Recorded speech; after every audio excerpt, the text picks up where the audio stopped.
Quiero hoy día recordar lo siguiente. La Semana Santa es vital para el pueblo cristiano.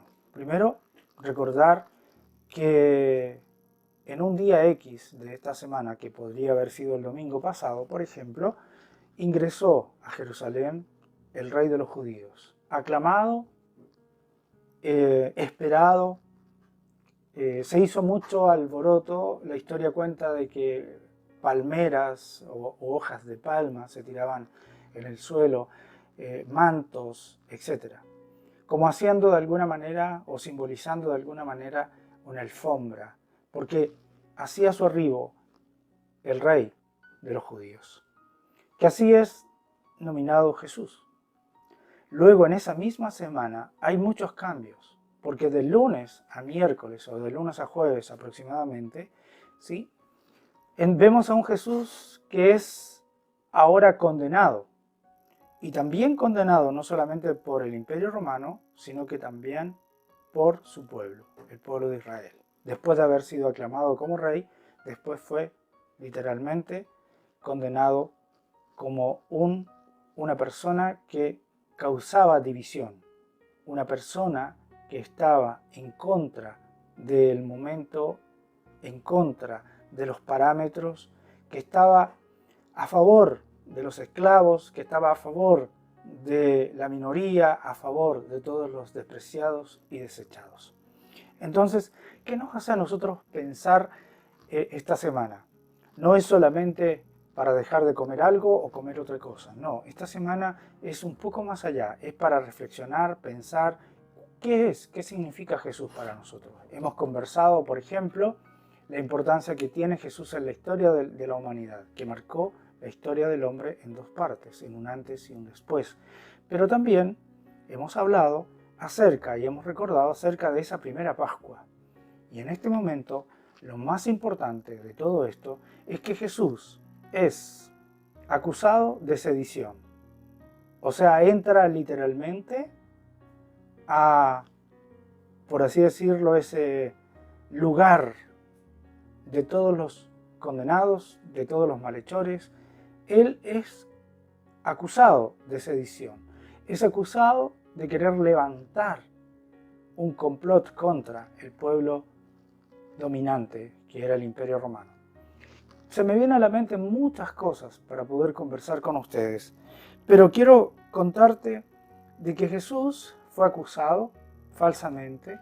Jesús, su juicio o el proceso judicial fue hecho durante la noche. Yo no sé si usted sabía esto, pero durante la noche no hay ningún juzgado abierto, pero en esa ocasión se levantaron para juzgar a Jesús falsamente, ¿sí? Luego fue entregado al Imperio Romano y fue acusado, fue comparado con Barrabás, y el pueblo de Israel tuvo que escoger entre Barrabás y Jesús, y literalmente lo que ellos hicieron fue algo atroz, porque resulta que escogieron al ladrón, al asesino, y acusaron a Jesús. Todas estas cosas ocurrieron en muy poco tiempo, jueves, viernes. ¿Y qué ocurre? El viernes en la tarde, Jesús no solamente ya está acusado, sino que ahora está condenado. Condenado a subir, a llevar su cruz, ¿sí? Caminar para poder llegar al monte llamado la Calavera, el Gólgota. Cuando él muere allí, literalmente empiezan a ocurrir cosas extraordinarias.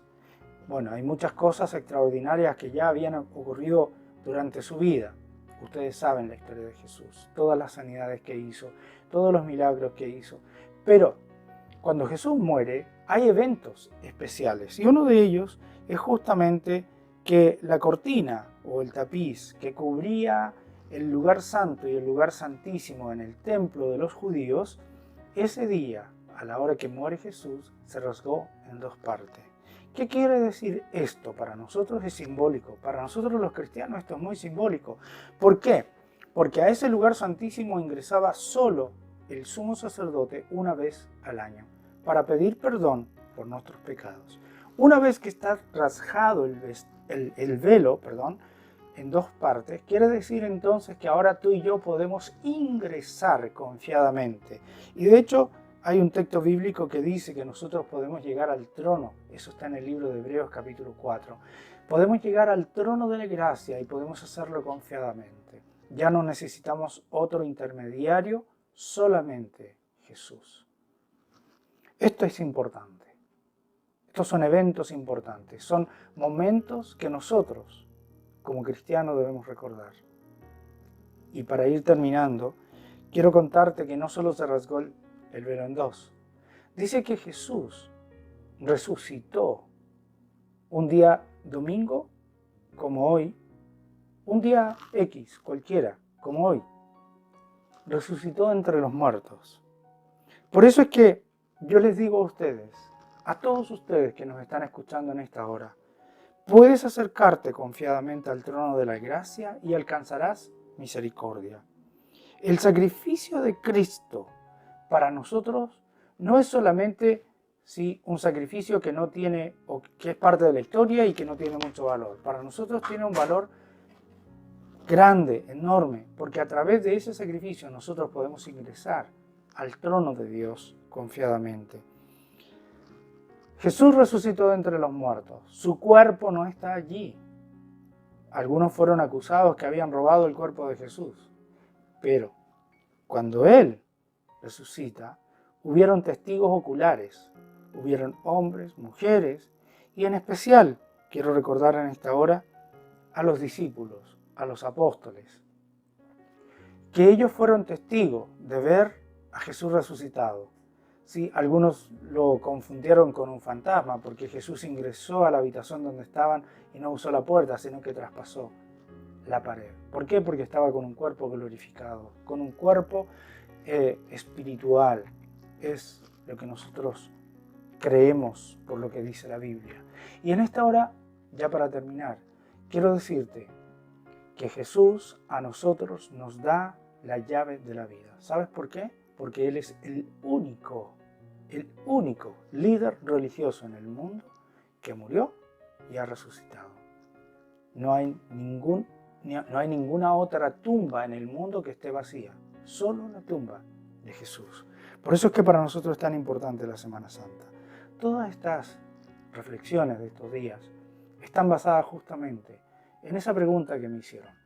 ¿Qué significa para el pueblo cristiano la Semana Santa? En primer lugar, la Semana Santa significa salvación. En segundo lugar, significa vida.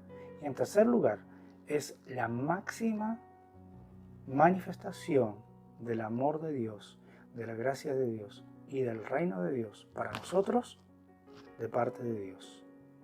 Nos vemos en un próximo programa. Muchas gracias.